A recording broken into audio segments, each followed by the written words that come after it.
When thinking about the Resistance's seemingly never-ending fight for liberation, one may be compelled to think about the stealthy barracuda of the time of Leviathan, yet few embodied the ideals woven into the organization itself, as Captain Grade 2 and the Chasen.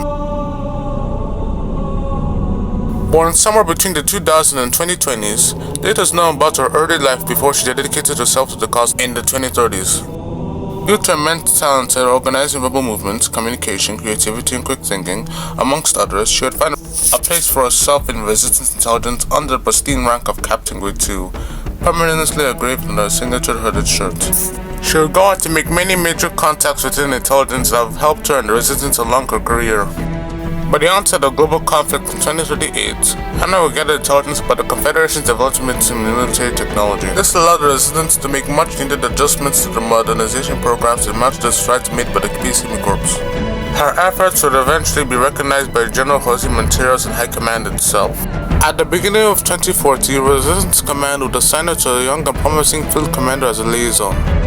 During the siege of Fort Chasen, she would gather intelligence about the local surroundings and learn that the nearby unassuming village was willing to support the rebellion.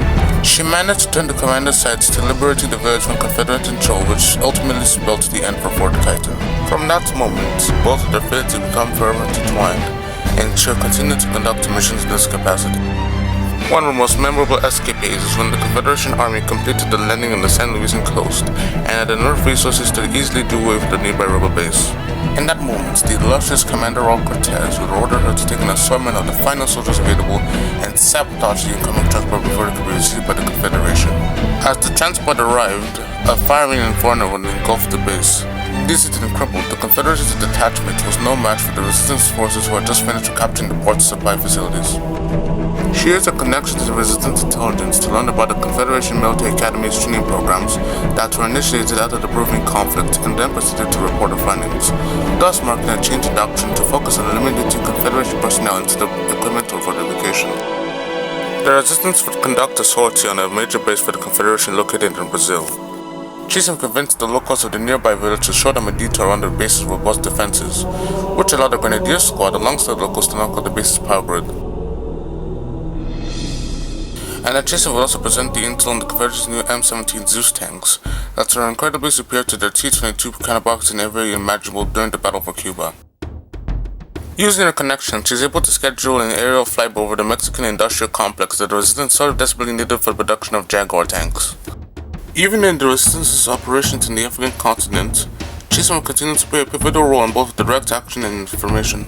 She had acquired detailed plans about the Confederation's experimental guardian system located in Southeast Africa, allowing the Resistance Air Force to act with relative immunity once it was finally captured. Snipers acting under the command of Anna were pivotal in defending the clandestine Resistance aviation lab located in Madagascar from Confederate annihilation. Chasen's intelligence would help the Resistance intercept transports intended for a Confederation base off the borders of Sudan. Later, Chasen would assist the same commander in relieving Major Garrido's column from globalist pressure. She was seen again in the mission to capture Confederation warehouses loaded with precious resources, with the most important being aviation fuel. Once the fuel was captured, the Resistance was able to destroy the nearby base in Mali as part of a larger counter-offensive. Chasen will continue to contribute to the Resistance's missions in Africa, but her most famous accomplishments are on the North American continent. She participated in the Battle of Newfoundland by providing the intel about the Confederation Navy's Viking destroyers that were deployed to the bay, enabling the Resistance to retaliate appropriately. Some of her other feats in the North American region include supporting the capture of a test complex, providing the intel on the officers fleeing from a naval base in Louisiana, storming a base in Minnesota, and of course, her role in starting the space program's launch.